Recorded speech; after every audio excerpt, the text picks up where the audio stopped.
This is Pet Life Radio. Let's talk pets.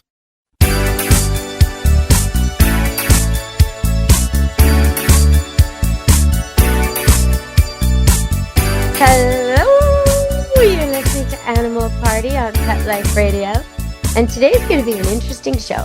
I've got a lot to talk about. Dogs, and cats, and, well, a little bit of celebrity. A little bit.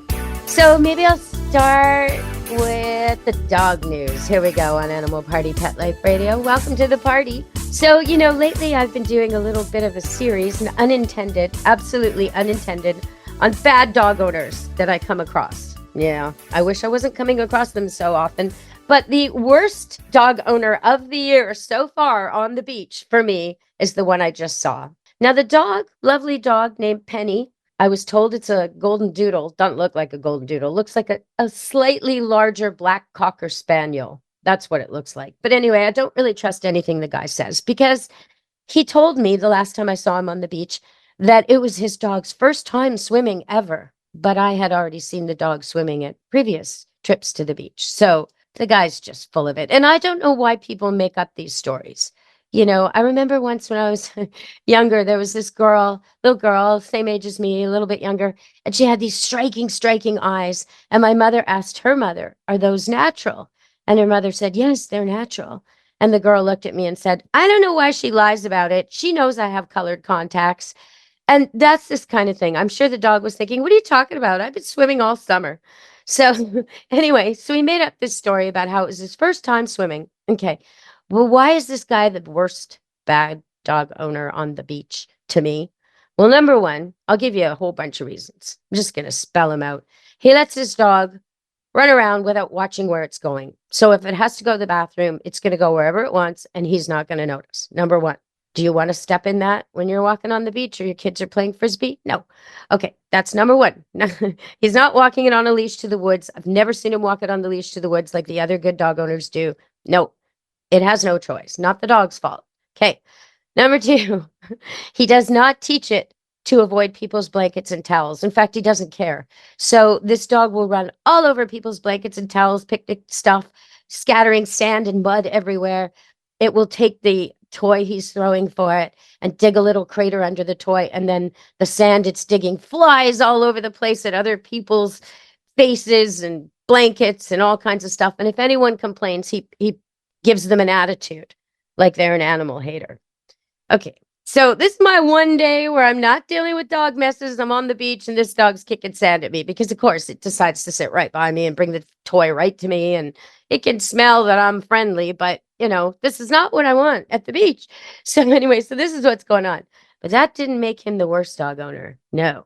The reason he's the worst dog owner is because he would huck the Frisbee into the ocean and not look, or completely turn his back on the dog while other people, thinking they were doing the dog a favor, would huck the Frisbee into the middle of the ocean. Okay, so we're talking about a beach that is west facing. It's a peninsula. It's on the Georgia Strait. It's the Pacific Ocean. It doesn't usually have undertows, but the waves can be choppy. The tide can go out. And this dog is quite small, Cocker Spaniel size, right? And it's struggling. And people keep hucking this thing so far. They're throwing this toy so far that the dog could barely make it there. And then by the time it gets there, the toy's half sunk and it's sort of paddling around upright in the water, trying to see the toy. And you can see this dog has a really strong, bred-in work ethic, as doodles would, as poodles would, as golden retrievers would. They're retriever dogs. And Cocker Spaniels are also supposed to retrieve birds. So this dog won't leave it. He just won't leave it. He'd rather drown than leave it. And the guy's turning his back on this little puppy. So that's why he wins the worst dog owner award for today. All right. Now, we're going to talk about some other things. And later in the show, I'm going to talk to you about something fascinating. Where do different cats come from? I mean, if you look at a cat book, and I've got one in front of me right now, a really good one. It's called The Illustrated Encyclopedia of Cat Breeds. It's awesome. And there's a whole page on colors. And it just it'll say the breed, and then it shows like a color palette, almost like you'd see at a paint store. all the different breeds all the different colors that match that breed, and then the next one, and then the next one, and it's astounding the variety. So what I'm going to talk to you about today, I don't know how far I'll get through it. I have about eight, one, two, three, yeah, eight that I listed, made notes on, of the kind of most common breeds you would maybe already have come across, like Siamese, like Russian blue, cats you've probably seen, that are very, very ancient. So we can track where domestic cats started, like what part of the world. It's very cool. I'm going to talk about that later. And I'm going to talk about Mary Tyler Moore. Did you know she was a poodle person? I bet you didn't. All right, stay tuned on Animal Party, Pet Life Radio. We're coming back to talk cats and dogs at the Animal Party. Stay tuned. This is Deborah Wolfe, host of Animal Party on Pet Life Radio. You know the expression, cats have 9 lives? Well, what if you can give them one more? The Give Them 10 movement is on a mission to help give cats an extra life. How? With spay and neuter. Spaying or neutering your cat helps them live a longer, healthier life. And it helps control free-roaming cat populations too. Learn more about the benefits of spay and neuter and meet Scooter, the neutered cat, at GiveThem10.org. That's GiveThem10.org. Let's Talk Pets on PetLifeRadio.com.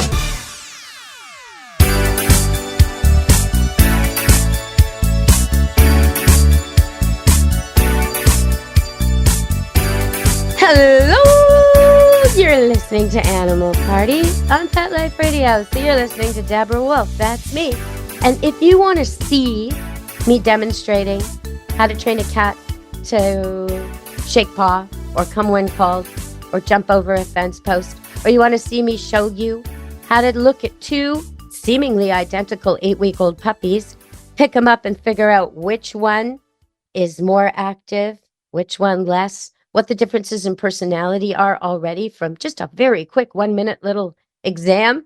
If you want to see that, go to Deb Wolfe Pet Expert on YouTube, because that's where you'll find that and all kinds of basics. Come sit, stay, heel for dogs, manners for cats. Everything you need is there. And you can see it demonstrated with naughty pets who become polite right before your eyes. Okay, so Fabio, my poodle, has like a dual personality. Now, he doesn't have bipolar or anything like that. But when he's out in the field playing with other dogs, he is the most athletic, the most energetic, the most interactive, Mr. Bouncy Poodle. He's all over the acreage at Camp Good Dog. He's just like the ever-ready bunny out there. Bing, bing, bing, bing, bing, bouncing around. And then he gets to the house, and someone once said to me when I was saying to the woman who was walking him, I said, "How was he today? Was he super hyper?" And the person who heard me, my friend David, said, "What are you talking about? All he does is lie on the couch and watch TV," because that's what he's like at home. When he crashes hard. And there's dogs like this who when they get enough exercise, they can be just ever so easy to own at home. And standard poodles are typically like that. But let's talk about Mary Tyler Moore. So Mary Tyler Moore was told by the show executives, producers, that the set needed a little warming up and she should bring in some family photos. So what'd she do? She brought in a picture of her 2 poodles. And I know that because she was interviewed on Betty White's Pet Show, and they had the 2 white poodles who were miniatures, I believe. Or no, they were silver and miniature. You can probably find that footage on YouTube, actually. Anyway, they had these 2 silver mini poodles come on. One, I think, was named Winston, and do a little cameo appearance on Betty White's Pet Show way back in the day. But I think it's interesting to think that what she thought would warm up the set was a picture of her 2 poodles. Go Mary. All right. I loved that show when I was a kid. I really, really did. And I especially loved Rhoda. But that's for another time. Now we're going to talk a little bit about cats. Let's talk about cats. So I wanted to tell you about the history of cats. And we're going to start a little bit about that. But before I do, I want to say that, the word Molly's now become synonymous with a street drug, but when I was learning all this cat training and dog training, Molly was what we called a female cat. That is right. Or we called her a queen. Now that's appropriate. So if we can't use Molly anymore, I guess a female cat is a queen. And I think most of the cats would agree with you. We can use that old term instead. A female dog is a dam, and a male, if they're mating, is a sire. So we don't have to use outdated words or swear words for them either. Okay, so let's go to the cats. Now, it's interesting to think, where did they originate? Well, they originated 1, 2, 3, 4, 5 places at once. So way up in the top of Russia, near the Arctic Circle, is one place. Another place is in Burma, and you can guess who came from there. Yep. Okay. Well, we'll get to that in a second. Actually, 2 breeds from Burma. And then we have Thailand. You might be able to guess which breed came from there, probably. And then we have Ethiopia. So after that, quite a few of them were brought to France. And from France, we have some other breeds. And all of them ended up in North America. So here we go. I'm going to tell you first about the Burma breeds. Now, Burma, I think, is now called Myanmar, but the cats still are called Burman and Burmese, the 2 cats that came from that part of the world. So at the end of World War II, a pair of temple cats were sent to France, and from those 2 cats, the breed of Burman was created. Now, the Burmese, a cat called Wangman, was taken from Burma to the United States in 1980 and was the foundation queen of the breed. Now, I kind of find this interesting too, because it points out a topic I'm always trying to stress to everybody, which is cats can make a lot of babies. And if you have a cat, you really ought to spay it. So we can see how one cat taken from a part of the world has made all the ones you see today that look like that. So really, you've really got to be careful. And I know it sounds crazy, but if you have one intact male cat and one intact female cat, and they make babies, in 5 years, hypothetically, they can have 11,000 kittens, which is a ton, way more than we need, way more than we need. So spay and neuter your cats. But now we're going to just go a little more and tell you one more before we go to break. And I will get back to dog talk. Don't you all worry. In fact, I'm going to talk about a situation with a beautiful lab cross, who ended up in big trouble in the water. Yeah, I'll tell you about that after the break. So back to the cats. We're talking about the top of Russia and near the archipelago. And this is where the Russian blue came from. So we were talking about the Burman cats, and they it's sort of an interesting looking cat, the Burmese especially. Short-haired, the Burman has longer hair. The Burman has a gray face and white body. The Burmese is different colors, but very sleek look to it, very strong look to it, and almost hairless around the eyebrows. Now, the Russian blue is often silver, but again, you would have to go to these breed colors to really identify, because the colors have been changed a lot. But originally, it was a blue cat, so like a gray blue, like a Weimaraner. And they were brought from the port of Archangel in Russia all the way to France. The Burmese also were brought to France. And when we come back after the break, I'll tell you a little bit more about some of this history.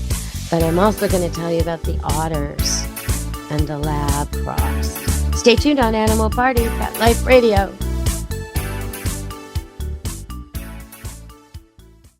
Gifts for my pets, sparkle and love, under the tree, from heaven above. Gifts for my pets, joy in the air, unwrapping dreams without a care. Elevate your cat's eating experience with the Cat Tree Tray. The Cat Tree Tray keeps your cat's food off the floor and is conveniently located on the cat tree. Go to cattreetray.com. Bring home a luxury French Bulldog from the world-famous Tom King's Kennel. Premium French Bulldogs from excellent European bloodlines. Superior puppy care and lifetime health guarantee for your perfect companion. Use code TOMKINGSMAGIC for a magical holiday discount. Visit TomKingsKennel.com and find your perfect Frenchie today. Your pets will be over the moon with sparkly jewelry from Over the Moon Jewelry. Beautiful handcrafted matching jewelry for you and your pets. Wire-wrapped, beaded contemporary necklaces, bracelets, and charms. Go to overthemoonjewelry.com. Gifts for my pets. Joy in the air. Unwrapping dreams without a care. Let's talk pets Let's talk pets. on Pet Life Radio. Pet Life Radio. PetLifeRadio.com.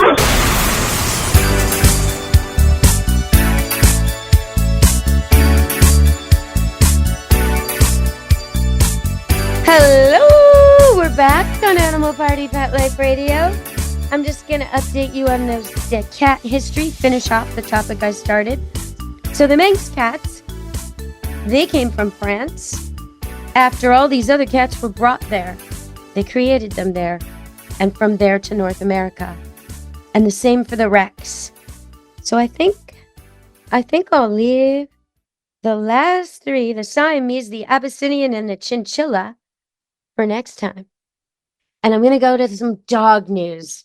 So on Vancouver Island, there was an incident where, this may be, you know what? This may be the worst beach owner, the worst dog at the beach. Yeah, they probably take the cake. Maybe they get the medal. So a woman walking her dog, walks the dog to the same place all the time, sees otters, and I put this in quotes, playing, and decides to throw for her dog and let her dog swim around the otters. And the otters attacked that dog, and that dog drowned. And now the woman is, going to the press and giving lots of interviews and talking about PTSD. And I do feel for her because she lost her dog. But I feel more for the dog, and I feel more for the otters, because the otters are there raising babies. They have pups right now. And they don't want some carnivore coming in, something that looks to them like a coyote or a wolf, a predator. Of course they're going to attack the dog with tiny little bites. But there's a lot of them, and they're bigger than you think. And they're more at home in the water than your canine, no matter what kind of dog he is. So when you see wildlife, put your dog on a leash for the sake of the wildlife most of the time. But that dog could have grabbed a otter baby, and they don't know the difference between a domestic dog and a pack of wild dogs. So you can't blame the otters like this woman's doing. She's trying to get a campaign going to get rid of the otters. And to me, this is insanity. You got to keep your dog on a leash. Now, I know you people listening in Florida, you don't let your dogs run into ponds because it could be alligators there, right? Well, people have to start paying attention to these things. Take care of your dogs. Keep them on leash when you're unsure of the area or whenever you see any wildlife. Even small wildlife that you think your dog can handle could easily have diseases. You don't want your dog getting some kind of parasite, or worse, getting attacked by a rabid animal, because most of these animals, they don't want to encounter your dog or your cat. They really don't. They really, really don't. The only animals who want to encounter your cat are animals who want to eat it. So you want to keep your cat safe from wildlife, your dog safe from wildlife. If you can keep your cats indoors, that's the safest. They live way longer. If you let them outside, then put a bell on them so they're not killing things, and tags so you can get them back, and good tattoo ID and a microchip, and train them to come home and have cat doors that close in the evenings. And ideally, you only let them out with you in supervised areas that have good fencing over top and all around, so birds of prey can't come in and swoop down and take your cat. You got to be safe with these animals, everybody. All right, so because I said something that was a little negative about the otters, we're going to go to some happy news before we end the show today. And that's at the London Zoo. At the London Zoo, they do an annual weigh-in. Yeah. Okay. So 14,000 animals get weighed. Oh my goodness. Oh my goodness. And yeah, it's so interesting. I watched some footage of this. If you can go on YouTube and look it up, it's really interesting. They get the animals different ways. A lot of them are tempted by food on the scale. Some have to be picked up and you stand on the scale and you subtract your weight. Some have to be tricked into walking into scales. I mean, they're very fascinating to see. So if you ever stressed out about weighing in yourself somewhere, just think of these animals. Oh my goodness, what a stressful time. And okay, so if you've got a dog or cat that's particularly nervous at the vet, you want to take your dog or cat there a lot. And in the case of a dog, I would suggest they usually have the scale in the waiting room because they want you to weigh as you're waiting to be received by reception so they can get your weight, your dog's weight, rather. Don't worry, they're not weighing you. Unless your dog is so bad that you have to get on the scale and announce your weight in the reception so they can subtract it. So this is why you want to do this. You want to teach your dog to get on the scale so that doesn't happen to you. So they always offer treats. If your dog's really sensitive or allergic, bring your own. And then you just get your dog to stand on the scale, even if you have to lift him on there, even if you have to pull him on there with a leash, even if he's scared and trembling, just put him on there somehow. Okay? And then love him up, cuddle him, praise him. If he'll take the treat, he's not that stressed. When dogs are really stressed, they won't take a treat. So calm him down, cuddle him. If he's too stressed to take the treat, let him jump off the scale. Maybe he's scared of the metal. You could try putting a blanket he knows on there. Maybe he's scared of the sound. Maybe he's just scared of the clinic. Give it another try. But you want to get him so used to the scale that when you go there for something like a painful thing, that's not added to his stress. That cats, you don't really have to worry about the weigh-in because it's a little tiny scale on the counter, and the cat sort of likes being contained and likes being in that, and they usually put something in it so it's not cold. But cats are very nervous at the vet too. So what I would suggest with cats is not so much going there often and all that. Dogs will learn to love the vet. Most cats won't. So I would suggest instead you handle your cat a lot. You get your cat used to being handled, and not just by you, by people who visit, by friends. So it's not just only mom who touches me, right? And don't just touch it on the head and the ears. Make sure your cat lets you touch it everywhere. It might take a while to do that. And I've demonstrated that at Deb Wolfe Pet Expert YouTube. I started with one of my kittens on how to brush a long-haired rescue cat that's not really used to being brushed. And so I've demonstrated sort of lesson 1. I'm about to post that, and I'll do lesson 2 soon because he needs to be brushed again. If you don't like brushing yourself, you don't have a big, high maintenance hairdo, and you don't have kids that require braids and updos and all kinds of hairdos, or you do have those kids and you resent doing it or you don't like doing it, well, don't get a long-haired cat because they need it all the time. Even the medium-length cats. This cat has a sibling, 2 brothers that I rescued. One short-haired. He doesn't really need to be brushed. I brush him because he needs to get used to being brushed everywhere and touched everywhere, but really he's never needed it yet. And then there's his brother with the medium coat that needs it every week. Oh man, it's like a new hobby for me. So if you don't want that hobby, get a short-haired cat. There's plenty of those in the rescue shelters, for sure. Okay, so I've demonstrated all that on YouTube, and you can see it there. And I guess I'm going to end the show with that. With cats, though, if you've got a cat who's nervous about going to the vet, you teach it to be touched. You take it in the crate, in the kennel that you're going to be using to go in and out of the vet. You maybe leave that open with the door off or open, put temptation treats or whatever you like in there from time to time, right? Pet it in there, put some catnip in there. Make the little cage not something they're afraid of. And that's usually very easy to do because cats like little cages, little dens, just like dogs do. So even more so. So you make it their favorite little hidey place. And then that's not stressing them out when they're going to the vet. And you might even want to take them on an extremely short car ride that goes nowhere. Put them in the crate, take them in the car, go around the block, come home. Do that a few times so the car isn't a panic situation either. Okay, so once you've done all that and you're ready to go to the vet and you're about to call up and say, hey, I'm due for annual vaccines. You sent me my reminder. I'm bringing Tabby. Instead of just letting them book your appointment, you can say, could I have an appointment at a time when there's not many dogs? Could I have an appointment at a time when it's very quiet? Because the clinics don't mind. There'll be a day when there's like all cats that day, or some cats, or maybe it's surgery day and there's hardly anybody coming and going, but you can get an appointment. they don't mind making special accommodations so your cat will be calmer and more well-behaved. They don't want to be scratched or bitten. And that way everything goes smoother. You could also consider, if you only have cats and you don't have dogs, you might consider going to a cats-only vet. Because then you don't have to make a special time. And then they really know cats and they really love cats, and your cat will be more comfortable there. But I like to pick my favorite vet, and my favorite vet does cats and dogs. So that's what I do. If I have to bring in a sick cat, I'll make sure it's at a quiet time.